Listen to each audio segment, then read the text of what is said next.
સમાચારમાં આગળ વાત કરીએ તો કેન્દ્રીય ગૃહમંત્રી અમિતભાઈ શાહ ગુજરાતના પ્રવાસે છે। અલગ અલગ કાર્યક્રમમાં હાજરી આપી રહ્યા છે ને વધુ એક કાર્યક્રમમાં પણ કેન્દ્રીય ગૃહમંત્રી અમિતભાઈ શાહ પહોંચ્યા છે જ્યાં સંબોધન કર્યું। ભારતને દરેક ક્ષેત્રની અંદર કઈ ને કઈ આપ્યું છે। હમણાં જ એક યુનિવર્સિટીની સ્થાપના જૂના આણંદ જિલ્લામાં થઈ। એનું નામ છે doctor Tribhuvandas Patel cooperative university.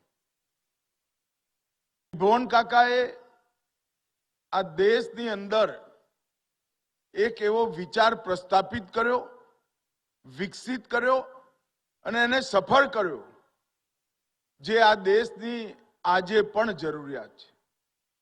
Amul એની સ્થાપના ત્રિભુવન કાકાએ કરી। હું દેશ અને દુનિયાના બધા ડેટા જાણું છું કોઓપરેટિવ સેક્ટરના। અમૂલ આજ વિશ્વની નંબર 1 કોઓપરેટિવ સંસ્થા બનીને આપણી સામે ઊભી છે।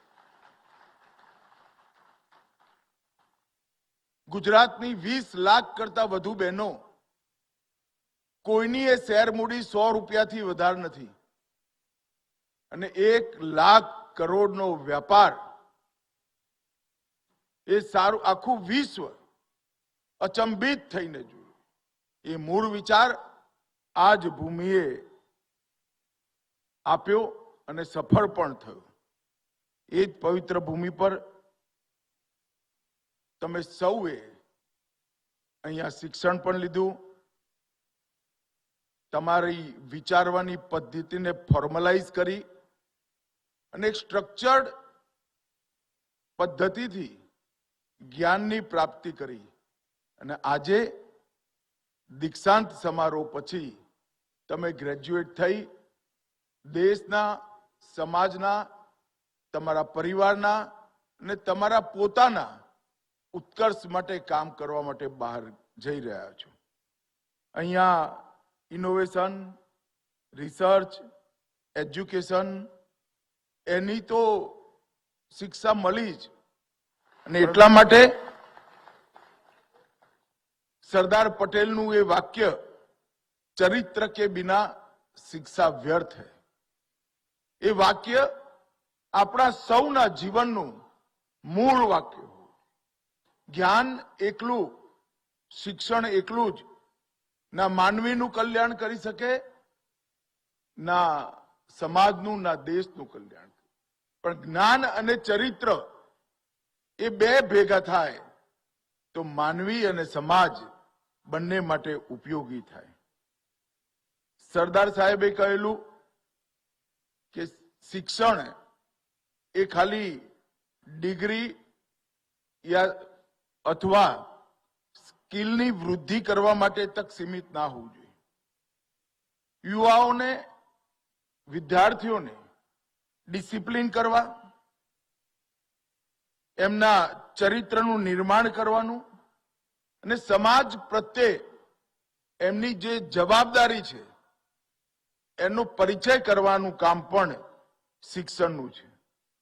અને આજે ચરોતર યુનિવર્સિટીએ આ કામ ખૂબ સારી રીતે કર્યું છે એનો મને પૂરેપૂરો વિશ્વાસ છે। આજે અહીંયા 2129 વિદ્યાર્થીનીઓ ડિગ્રી લઈને નીકળ્યા છે। 45 લોકોએ ગોલ્ડ મેડલ પ્રાપ્ત કર્યો અને 38 લોકોએ ડોક્ટરેટની ડિગ્રી પ્રાપ્ત કરી છે। હું આ સૌને હૃદયપૂર્વક ખૂબ ખૂબ શુભેચ્છાઓ અને અભિનંદન આપવા માંગુ છું। મિત્રો, અહીંથી નીકળી તમે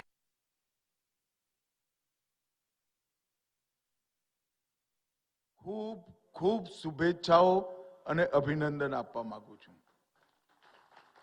મિત્રો, અહીંથી નીકળી તમે આજે પોતાની જાતને સક્ષમ અને ઉદ્દેશપૂર્ણ બનાવવાનો સંકલ્પ લઈને જશો એવો મને વિશ્વાસ છે।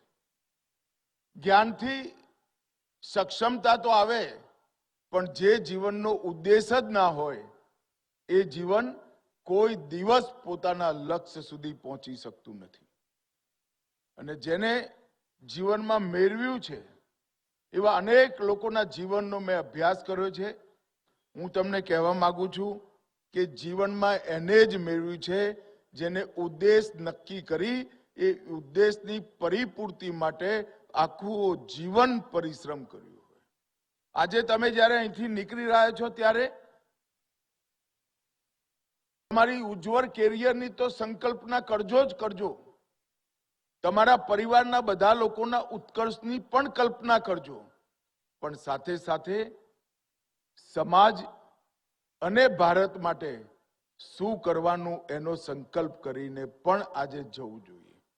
એ કરશો તો જ તમારા જીવનનો એક ઉદ્દેશ નક્કી થશે અને એ ઉદ્દેશની પાછળ તમે પૂરો જીવન પરિશ્રમ કરશો તો સફળતા કોઈની જોડે માંગવા નહીં જવું પડે. સફળતા પોતાની જાતે જ તમારી સામે આવીને ઊભી રહેશે. મિત્રો, ઉદ્દેશ વગરનું જીવન ક્યારેય લોકો માટે ઉદાહરણ રૂપ નથી બનતું. હું શું બનીશ એનો વિચાર જરૂર કરવો પડે, પરંતુ સમાજ અને દેશને હું શું આપીશ એનો પણ વિચાર સાથે જ કરીએ તો જ આ ઉદ્દેશની પૂર્તિ થવાની સંભાવના છે અને સફળતા મળવાની સંભાવના છે. ચરોતર યુનિવર્સિટી એક પ્રકારથી કમ્પ્લીટ પ્રાઇવેટ યુનિવર્સિટી છે. નેક A+ સૌથી પહેલા પ્રાપ્ત કરવામાં આપણી ચરોતર યુનિવર્સિટી પ્રાપ્ત કરવા વાળી યુનિવર્સિટીઓમાંથી એક છે. સેન્ટર ઓફ એક્સિલન્સનું સ્ટેટસ પણ ચરોતર યુનિવર્સિટીને મળ્યું અને ભારત સરકારના ડિપાર્ટમેન્ટ ઓફ સાયન્સ એન્ડ ટેકનોલોજીએ સાયન્ટિફિક એન્ડ ઇન્ડસ્ટ્રીયલ રિસર્ચ ઓર્ગેનાઇઝેશનની પણ માન્યતા મળી. લગભગ 100 રિસર્ચ પ્રોજેક્ટ, 25થી વધુ પેટન્ટ અને 4000થી વધુ રિસર્ચના પબ્લિકેશન એ અહીંયા જે પ્રકારની ગતિવિધિ ચાલે છે એનું દ્યોતક છે. મિત્રો, આજ અહીંથી તમે નવા સ્વપ્ન, નવી જવાબદારીઓ અને અનેક સંભાવનાઓ લઈને જવાના છો. જ્યારે અહીંથી તમે બહાર નીકળી રહ્યા છો ત્યારે એવા સમયમાં ગ્રેજ્યુએટ થયા છો જે સમયને ભારતના અમૃત કાળ તરીકે ઓળખવામાં આવે છે. ભારતની આઝાદીના 75 વર્ષથી ભારતની આઝાદીના 100 વર્ષ સુધીનો 25 વર્ષનો આ કાલખંડ એ ભારતના અમૃતકાળ તરીકેનો. આપણી આઝાદીથી 75 વર્ષ સુધી આપણે ઘણું મેળવ્યું, અનેક ક્ષેત્રોમાં આપણે પ્રગતિ કરી છે, પરંતુ આ 25 વર્ષથી 100 વર્ષનો કાલખંડ એક સમયગાળો એ ભારત માટે અમૃતકાળ અને સંકલ્પ સિદ્ધિનો સમય છે. મિત્રો, આપણે દેશની અંદર અનેક પ્રકારના લક્ષ્યો આ 10 વર્ષની અંદર આપણે પ્રાપ્ત કરી લીધા. 11 વર્ષ પહેલા 2014માં આ દેશ દુનિયાના અર્થતંત્રોને તાલિકામાં 11મા નંબરે હતો. આજે આપણા દેશનું અર્થતંત્ર દુનિયામાં 4થા નંબરની ઇકોનોમી આજ ભારત બની ગઈ. તમે લોકો ખુશ થઈ હર્ષનાદ કરો છો, પરંતુ હું તમને આજે અહીંથી કહીને જાઉં છું, 31 ડિસેમ્બર 2027ના દિવસે આપણે દુનિયામાં 3જા નંબરની ઇકોનોમી બની ગઈ. તમે સમજી શકો છો 11મા નંબરથી દુનિયાના 3જા નંબરની ઇકોનોમી મતલબ આ દેશના યુવાનો માટે કેટલી અપાર સંભાવનાઓ, અનેક તકો તમારા માટે સૃજિત કરીને રાખી છે. દેશની અંદર એક એવું પ્લેટફોર્મ બનાવીને રાખ્યું છે જે પ્લેટફોર્મ પર ભારતનો યુવાન ઉભો થઈ, ભારતની દીકરી ઊભી થઈ વિશ્વભરના યુવાનો સાથે બે હાથ કરી શકે એવું પ્લેટફોર્મ બનાવવાનું કામ આજે સમાપ્ત. હું પછી આ પ્લેટફોર્મ એમને નથી બન્યું. દુનિયાના ચોથા નંબરનું આપણે અર્થતંત્ર બન્યા.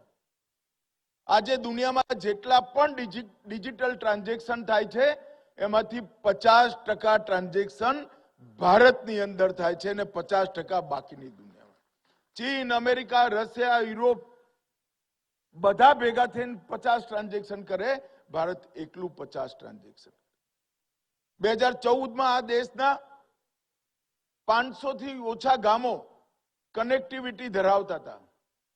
આજે આ દેશની અંદર 1.5 લાખ ગામો સુધી કનેક્ટિવિટી પહોંચવાનું કામ સમાપ્ત થઈ ગયું. ભારત દુનિયામાં ત્રીજા નંબરનો મોબાઈલ ઉત્પાદક દેશ બન્યો. પહેલા મોબાઈલ બહારથી આવતા, આજે આપણા તો બધા મોબાઈલ આપણે બનાવીએ જ છે, પરંતુ વિદેશમાં પણ મોબાઈલ મોકલવાનું કામ આજ ભારત કરે. ઓટોમોબાઈલના ક્ષેત્રમાં વિશ્વમાં આપણે ત્રીજા નંબર પર પહોંચ્યા. દૂધના ક્ષેત્રમાં વિશ્વમાં પહેલા નંબર પર પહોંચ્યા. અનેક પ્રકારની વિકાસની શરૂઆત અને સ્થાયી વિકાસની પરંપરા 11 વર્ષની અંદર થઈ છે. અને એના કારણે પૂરી દુનિયામાં દેશનું સન્માન વધ્યું છે. અને એને એક વિપુલ સંભાવનાઓની નિર્મિત કરી છે, જે તમારા માટે છે, તમારા ભવિષ્ય માટે છે. ભારત આજે પૂરી દુનિયામાં ઉત્પાદનનું હબ બન્યું છે, મેન્યુફેક્ચરિંગ હબ બન્યું છે. અને નરેન્દ્રભાઈના નેતૃત્વમાં આપણે આ 10 વર્ષની અંદર આવનારા 25 વર્ષ સુધી દુનિયાની ઇકોનોમીની દિશા તય કરાવવાના ક્ષેત્રોમાં ફાઉન્ડર મેમ્બર ભારત બની ચૂક્યું. ગ્રીન એનર્જી આજે સમગ્ર વિશ્વમાં ભારતને કોઈ અવગણી શકે એમ નથી. સ્પેસ સમગ્ર વિશ્વમાં ભારતને કોઈ અવગણી શકે એમ નથી. ગ્રીન હાઇડ્રોજન આપણી દમદાર શરૂઆત થઈ ગઈ છે. ડિફેન્સ પ્રોડક્શન આપણે દિન દુની રાત ચોગુની પ્રગતિ કરી રહ્યા છે. સેમિકન્ડક્ટર મેન્યુફેક્ચરિંગ થોડી મોડી શરૂઆત થઈ, 2015 થી થઈ, પરંતુ આજે સેમિકન્ડક્ટર મેન્યુફેક્ચરિંગમાં ભારતના વિકાસને આખી દુનિયા આશ્ચર્યચકિત થઈને જોઈ રહી છે. ઇલેક્ટ્રોનિક મેન્યુફેક્ચરિંગ આપણે બહુ જલ્દીથી ગેપ પૂરો કરી રહ્યા છે. ફાર્માસ્યુટિકલ દુનિયાની અંદર 60% દવાઓ બનાવવાનું કામ એકલું ભારત કરે છે. મિત્રો, અનેક ક્ષેત્રની અંદર આ 11 વર્ષની અંદર ભારતે પરફોર્મ કર્યું છે, અચીવ કર્યું છે. અને એના કારણે વિપુલ સંભાવનાઓ તૈયાર.